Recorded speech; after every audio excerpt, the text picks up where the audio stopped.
미국 증시가 연일 롤러코스터를 타고 있는 모습입니다. 한 달 동안의 나스닥의 움직임을 가져온 차트인데요. 급등하고 급락하고를 반복하고 있습니다. 이렇다 보니 기사에서도 하락할 때는 긴축 우려, 금리 인상, 경기 침체 등을 이유로 불안감을 조성하고 상승할 때는 금리 인상 공포 완화로 상승했다는 사후 끼워 맞추기식의 기사들이 넘쳐나고 있습니다. 우리가 시장을 맞출 수 있다면 급락할 때 바닥에서 사서 급등할 때 최고점에 파는 것을 반복하면 참 좋겠지만 그 누구도 시장을 예측할 수는 없습니다. 저는 요즘 캔피셔의 주식시장은 어떻게 반복되는가라는 책을 재미있게 보고 있는데요. 책의 한 꼭지를 소개해드리며 시작하려고 합니다.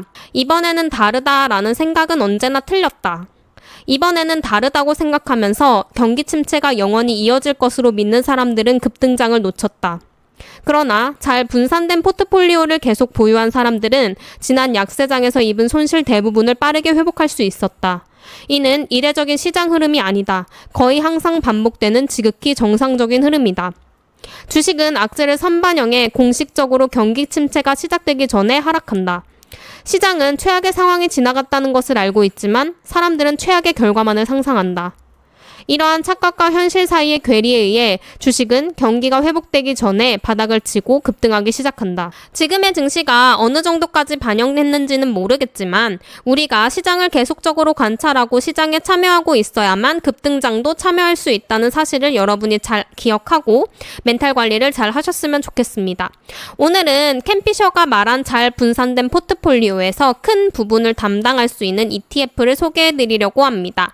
바로 나스닥 지수 관련 ETF입니다. 저의 두 번째 영상에서 미국의 각 지수에 대해 소개한 영상이 있는데요. 미국의 지수에 대해 궁금하시다면 그 영상을 참고해 주세요. 간단히 나스닥 지수에 대해 소개하자면 나스닥 지수는 나스닥 거래소에 상장된 3,300여 개의 종목들을 규모, 즉 시가총액의 큰 비중에 더 가중하는 방식으로 산정하는 지수입니다. 이를 나스닥 종합지수라고 합니다. 그렇지만 우리가 흔히 나스닥 지수에 투자한다고 했을 때 우리는 나스닥 100 지수에 투자하게 됩니다. 나스닥 100 지수란 나스닥에 상장되어 있는 회사들 중 시가총액 상위 100개를 뽑아 만든 지수입니다. 이 중 금융권 업체는 제외하고 비금융권 업체만 구성합니다. 우리가 이러한 우수한 100개 기업에 투자한다고 했을 때 그러면 어떻게 투자를 할 수 있을까요? 바로 ETF로 투자할 수 있습니다.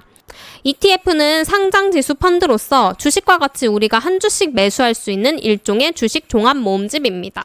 그러면 나스닥 100 지수를 추종하는 ETF에 대해 소개하겠습니다. QQQ는 나스닥 100 지수를 1배 추종하는 ETF로서 1999년 3월 10일에 상장하였습니다. 인베스코라는 회사에서 만든 ETF고 수수료율은 0.2%입니다. 그리고 운용자산은 1,534억 9천만 달러입니다. 이 ETF의 종목은 분기별로 재조정되고 매년 재구성됩니다. QQQ의 주가 흐름을 살펴보도록 하겠습니다. 1년 동안의 주가 흐름을 가져온 차트인데요. 1개월간은 마이너스 2.59%, 3개월간은 마이너스 21.2%, 1년간 마이너스 18.8%의 퍼포먼스를 보여주고 있습니다. 그렇지만 좀 더 장기간으로 살펴보면 3년간은 연평균 14.97%, 5년간은 15.64%, 10년간은 17.21% 성장했음을 알 수 있습니다. 다음은 QQQ가 투자하고 있는 분야입니다. 기술 관련 기업의 대부분을 투자하지만 다른 분야에도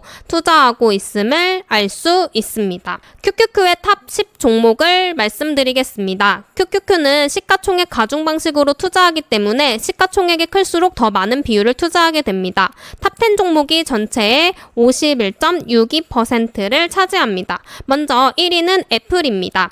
애플의 12.4%를 투자합니다. 2위는 마이크로소프트로 10.72%를 투자합니다. 3위는 아마존, 4위는 테슬라입니다.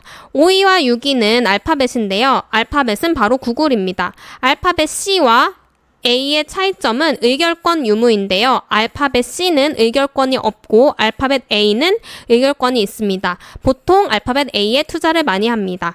7위는 엔비디아, 8위는 메타플랫폼, 9위는 펩시, 10위는 코스트코입니다. 나스닥 지수가 기술주만 투자한다고 알고 계신 분도 있는데 종목 중 기술주가 많은 것은 사실이지만 펩시와 코스트코 같은 기업도 이 나스닥 100 종목에 포함됩니다. 이제 같은 회사에서 나온 QQQM과 QQQ를 비교해 보도록 하겠습니다. 다른 부분은 크게 두 가지인데요.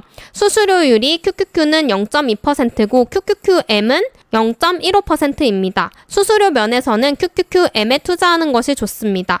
그렇지만 규모 면에서 QQQ가 훨씬 더 크다는 것을 볼 수 있는데요.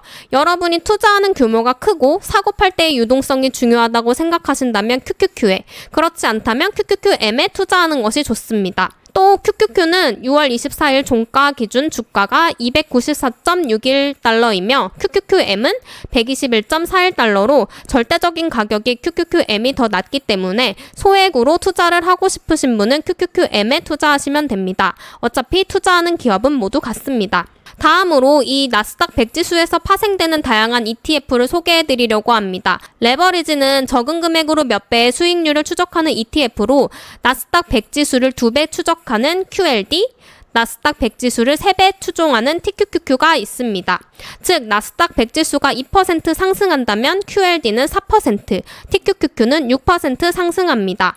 이 지수의 수수료율이 포함되어 있기 때문에 완벽하게 2배, 3배로 상승하는 것은 아니고 수수료율을 포함하여 이것보다는 조금 더 낮은 비율로 상승합니다. 반면에 하락한다면 QLD는 2배로 하락하고 TQQQ는 3배로 하락합니다. QLD와 TQQQ를 비교해보면 두 ETF 모두 수수료율이 0.95%로 동일하며 나스닥 100 지수를 추적하는 QQQQ에 비해 수수료율이 높은 것을 알 수 있습니다. 현재 올해 기준 수익률로 봤을 때 QLD는 마이너스 51.77%, TQQQ는 마이너스 69.54%입니다. 규모 면에서는 3배 레버리지 ETF인 TQQQ가 2배 레버리지 ETF인 QLD보다 5배 정도 큰 것을 알 수 있습니다. 이 레버리지 ETF들은 변동성이 매우 크기 때문에 요즘과 같은 하락장에서는 단기간으로 운용해야 하며 대응하는 것이 어렵고 손실의 위험이 크기 때문에 투자를 하실 때 주의해야 합니다. 다음으로 QQQ의 인버스 ETF를 소개해드리겠습니다. 인버스 ETF란 해당 지수의 가격이 올라가야 수익을 얻는 ETF와는 정반대로 해당 지수의 가격이 내려야 이익을 얻을 수 있는 상품입니다. 주식시장의 하락에 대비하기 위한 해지 수단으로서 주로 이용합니다. 티커는 PSQ, QID, SQQQ입니다. 각각 나스닥 100 지수의 역방향 1배, 2배, 3배를 추적합니다. 그러니까 QQQQ가 2% 하락하면 PSQ는 2% 상승, QID는 4% 상승, SQQQ는 6% 상승하게 됩니다. 각 ETF의 수수료율은 0.95%로 모두 동일합니다. YTD 기준, 그러니까 올해의 기준 수익률은 PSQ는 31.02%, QID는 62.98%, SQQQ는 91.41%입니다. 올해 인버스 ETF의 수익률이 매우 좋네요. 규모 면에서는 SQQQ가 1등, PSQ가 2등, QID가 3등입니다. 인버스 ETF는 메인으로 가져가서는 안 되고 해지 수단으로서 이용해야 합니다. 그 이유는 다음에 주가의 흐름을 보면 알 수 있는데요. 마지막으로 각 ETF의 주가 지수의 흐름을 보고 마치도록 하겠습니다. 다음 차트는 QQQ를 기준으로 QID, SQQQ, QLD, TQQQ의 차트의 모습인데요. 올해 기준에서는 인버스 ETF가 훨씬 수익률이 앞서는 것을 확인할 수 있습니다. 1년 기준으로 보았을 때는 차트가 이렇게 변하고요. 2년 기준으로 보았을 때는 TQQQ가 앞서는 것을 볼 수 있습니다. 그래프의 위치가 바뀌었죠. 그리고 5년 기준으로 보았을 때는 이 가운데에 있는 것이 QQQ고요. 이게 QLD, 이게 TQQQ입니다. QID와 SQQQ는 잘 보이지도 않네요. 상장한 이후로의 총 맥스 차트로 본다면 자, QQQ는 이렇게, QLD는 여기, TQQQ는 이런 모습을 보여주고 있네요. QID랑 SQQQ는 보이지도 않습니다. 앞으로 주가 지수가 어떻게 될지 모르겠지만 변동성이 이렇게 심한 장에서는 물론 우리가 이렇게 상승할 때 샀으면 너무 좋았겠지만 이 상승분을 지금 다 토해내고 있는 실정입니다. 그리고 지금 이게 언제까지 내려갈지도 모르고 또 올라갈지도 모르는 상황이고 또 횡보할 수도 있고요. 그래서 여러분이 변동성을 줄이면서 투자를 하기 위해서는 QQ에 투자하는 게 제일 맞지 않나 하는 생각이 듭니다. 오늘은 여기까지 하도록 하겠습니다. 감사합니다.